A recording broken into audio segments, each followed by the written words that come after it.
After watching this documentary, the big question that lingered into my head after heading home from the theater was, do I have a twin I don't know about?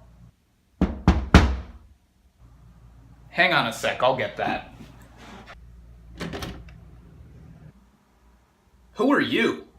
Hello, Alan? I'm your long-lost twin brother, Alvy. Ah! Identical stranger danger!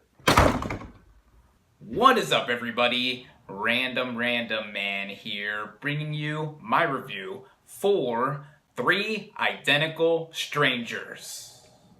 Now, the premise of this documentary examines a set of American triplets who were each adopted at a young age by separate families, unaware that each child had brothers.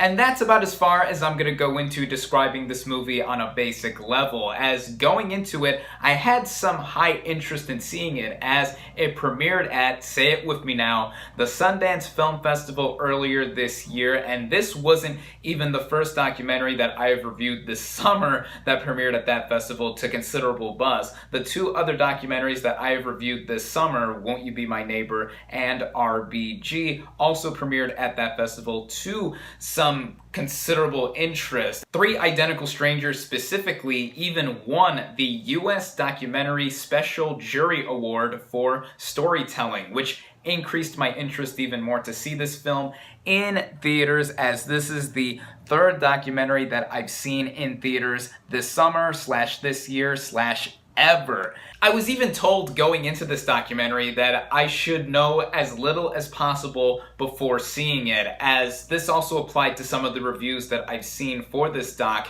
and them not divulging too much in the way of details for this film, aside from the brief synopsis that I've given at the beginning of this video. So with that, in terms of the presentation and structure of this film, without giving too much away, the way this movie begins, the first 20 minutes of the film give us a testimony from one of the identical strangers in how he first comes to his college campus and suddenly gets recognized all over the place from people that are being extremely friendly to him. He gets pats on the back, full-on kisses by women he doesn't even know, and gets called by a different name as well. Then once he reaches into his dorm, his roommate even is shocked to see that he returned for another year at this campus, and that's when it is discovered that this guy has a twin, and he previously dormed with his brother the year before. And that's when these 2 go over to the twin brother's house and they get reunited.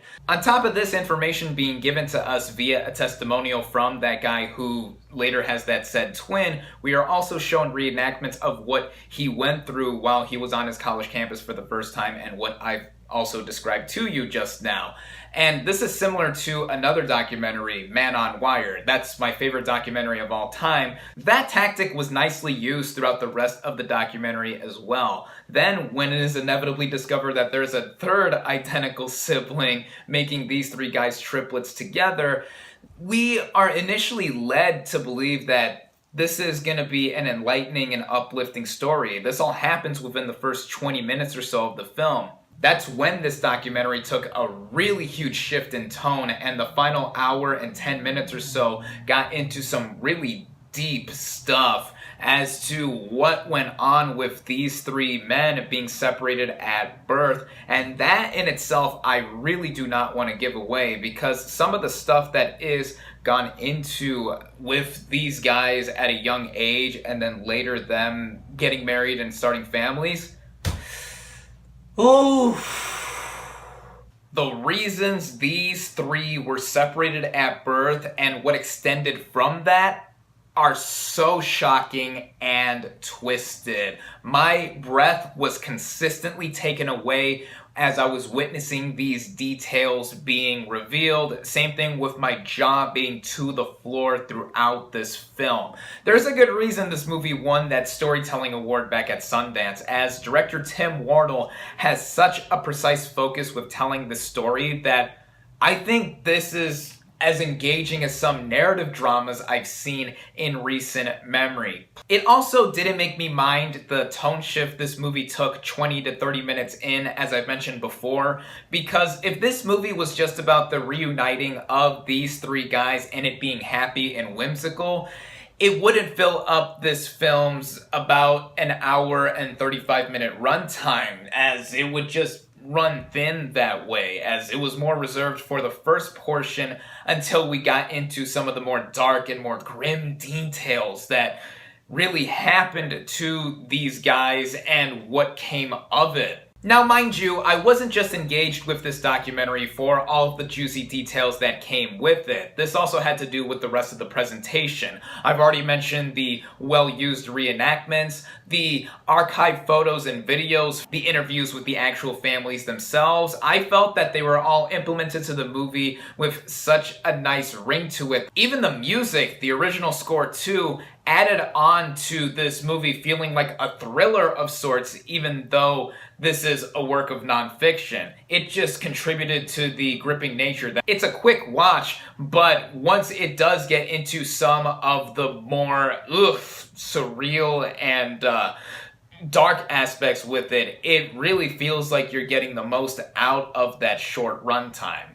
And yes, I said this movie is surreal. Not to the level of an experimental / art house film or even something that Stanley Kubrick has made, but in how I was constantly questioning reality while watching this movie, in that what happened with these three guys has happened with other people throughout their era or even now. It made me really just feel angered and all the more interested to find out more about this subject matter. This was a huge story back in the 1980s for news outlets following these three guys and them starting families again, them being involved in a family business, all of that. It also makes me wonder how the story will end decades from now and looking back on it. Now, you might be thinking, Alan, for future reference, that is my name, Alan.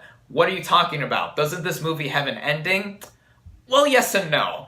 This being a documentary, the ending of this film does go into detail of what has been resolved for now with the case of these three guys, but there's also more to it in how the story is not completely over. Not for these guys, not for some others who could have possibly went through the same thing that these three triplets have gone through. So in that sense, it's not an entirely satisfying ending in me wanting to find out more, or just me straight up wanting this thing to be closed completely, to have that closure.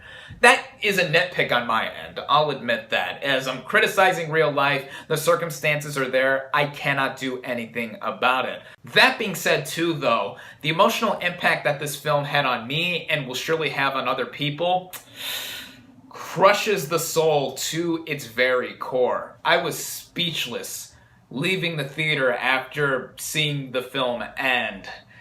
And it just made me ponder a lot about this happening to other sets of identical siblings like these triplets, and even if it happened to me, even though I joked about it in the intro to this video, yeah, I imagine this happening to other people or having occurred to some in the past, and that leaves more stories to be told. One could say that just reading the Wikipedia synopsis of this film or looking up the actual story online will give you the same feeling as watching it, but I will say that seeing this in documentary form and knowing as little about it as I did going into this film, which if you're going to see this movie at all, do not look anything up or watch any trailer. It's going to give away too much and you're not going to be as shocked as I was.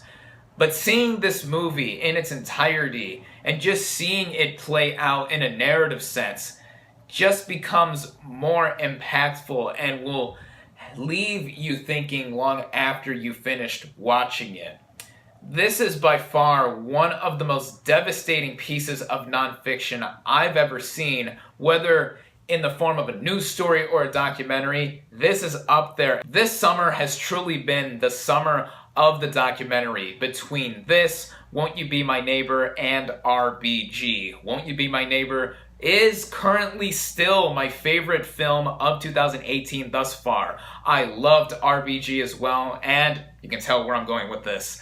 I loved Three Identical Strangers. This is one of my favorite movies of 2018 thus far. If you can catch it in theaters still, catch it while you can. If not, remember this film later down the line when it goes onto home media. I highly recommend it. My final verdict for Three Identical Strangers is 4.5 out of 5 stars. Thank you all, as always, for watching. Be sure to like this video, comment on what you thought of Three Identical Strangers. Social media links in the description. Subscribe to my channel for more, and I'll catch you on the next movie review.